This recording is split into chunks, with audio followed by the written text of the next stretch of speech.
Hello guys, welcome back to my channel. So this is the second part of our video wherein we had already discussed about the pros of Royal Enfield Electra 350 and now we are going to talk about the cons, like what are the issues that are there in the bike and why you should keep in mind while buying this bike. So without wasting any time, let's go.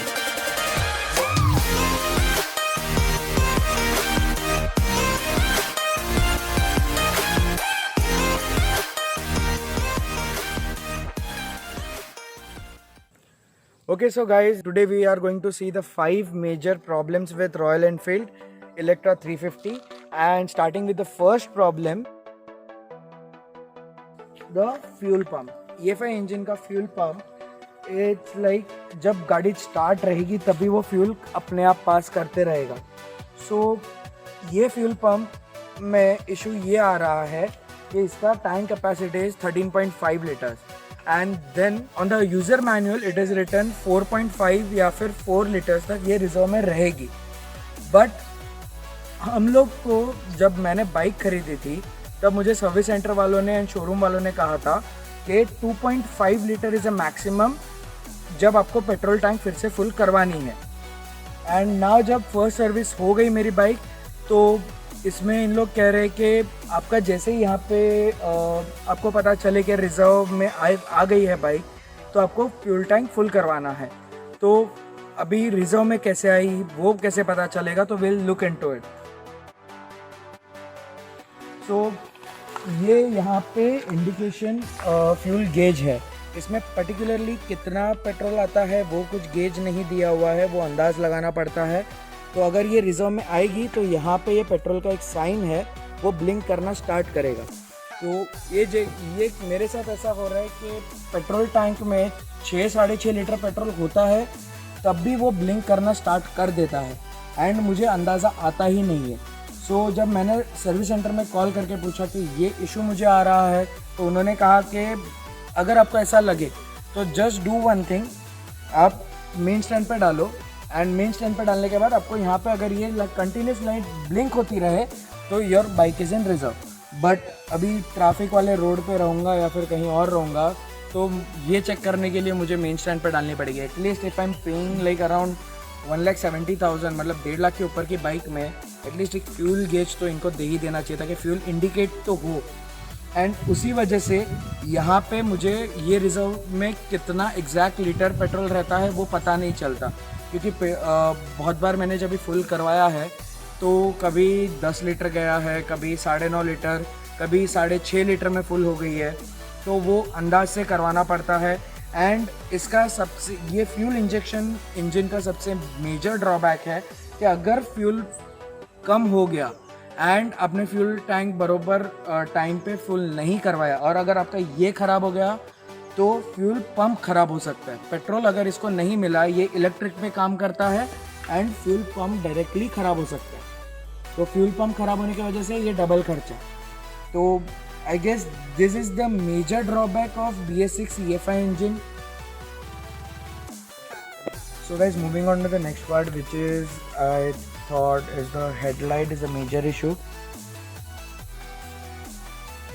क्योंकि इसकी headlight halogen light है and plus ये बहुत dim है. Highway पे तो भूल जाओ कि आपको कुछ दिखने वाला है रात को एंड ये आपकी हेडलाइट काम करेगी, क्योंकि ये हेलोजन लाइट की वजह से आई एम नॉट टेलिंग ये पावरफुल नहीं है, ये पावरफुल है आज का मतलब बुलेट के हिसाब से ये बहुत पावरफुल है.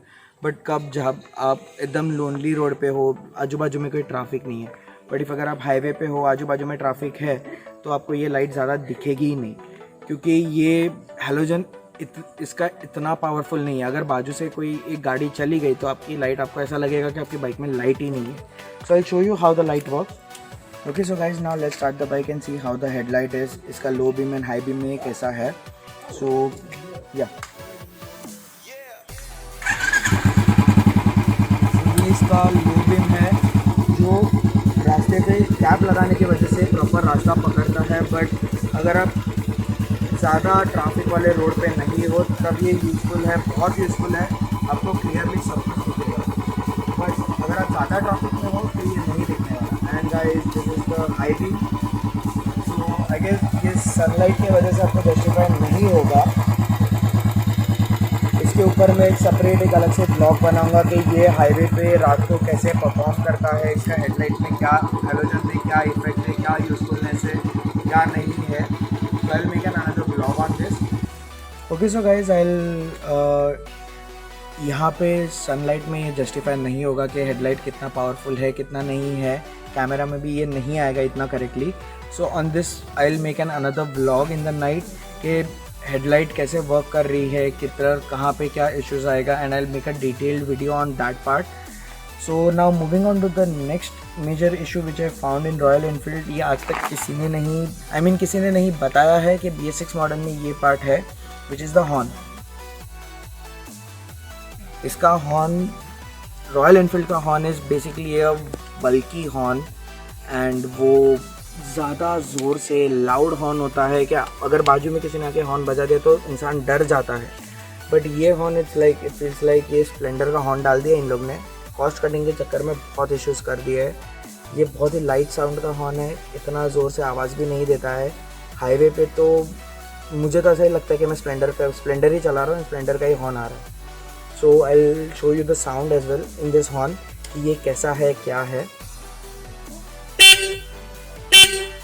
कैमरा में आपको आवाज़ जस्टिफाई नहीं कर पाएगा क्योंकि कैमरा में आवाज़ हर चीज़ का ज़्यादा ही आता है, बट यूज़र एक्सपीरियंस आप एक बार ट्रायल लेके आओ, एक ट्रायल राउंड लेके आओ बाइक का, आपको हॉर्न का पता चल जाएगा कि ये इतना बल्कि नहीं है। हॉर्न इसका चेंज हो चुका है। मैंने सर्विस सेंटर में पूछा था तो उन्होंने बोला कि BS6 में इन लोग ने हॉर्न का आवाज़ चेंज कर दिया है एंड हॉर्न लोग ऐसे ही दे रहे। ये मुझे एक सर्विस सेंटर में बोला गया है। I will again ask on the other service centre के ये इशू आ रहे हैं, तो what is going to happen. अगर मुझे बोलेंगे कि चेंज करना है तो I need to pay and I will do it, क्योंकि ये हॉर्न यूज़ करने का मतलब ही नहीं है। Okay so guys, moving on to the last problem with Royal Enfield Electra 350 which is the tyre. इसमें रेयर टायर में company fitted is 3.25.19 which is the same size जो फ्रंट टायर में दिया हुआ है, एंड वो बहुत इशू क्रिएट करता है। लाइक वो डिसबैलेंस ज़्यादा हो जाती है बाइक, एंड वो रोड पे ग्रिप नहीं मिलती चलाने को, एंड ये हेवी बाइक होने की वजह से वो टायर पे चलाने को बहुत बार डर लगता है एंड टायर स्किट होता है। इवन मेरे डैड भी एक बार मॉम के साथ गए थे एंड वो 2 बार गिरते गिरते बचे थे, जस्ट बिकॉज वो टायर बहुत पतला था एंड वो ग्रिप नहीं मिल रहा था उनको चलाने को। सो फिर मुझे इसका टायर चेंज करवाना पड़ा। थोड़ा विड्थ मैंने बड़ा करके बड़ा टायर डाला है, and this is MRF Meteor Mo Grip 110 90.19 inch का रिम में, and on this I have made a proper video कि कौन से टायर्स में क्या कौन से टायर ऑप्शंस अवेलेबल है एंड मैंने कौन सा डाला है एंड मैंने ये क्यों डाला है। तो I will give the link in the I button so you can just watch it out if you haven't. Okay, so guys, that's all about the cons in Royal Enfield Electra 350, and I think you should take this as a suggestion and keep in mind all the points while buying an Royal Enfield Electra 350. So that's all. See you guys in the next video. Do like, share and subscribe to my channel. Till then, ride hard, ride safe. Bye bye.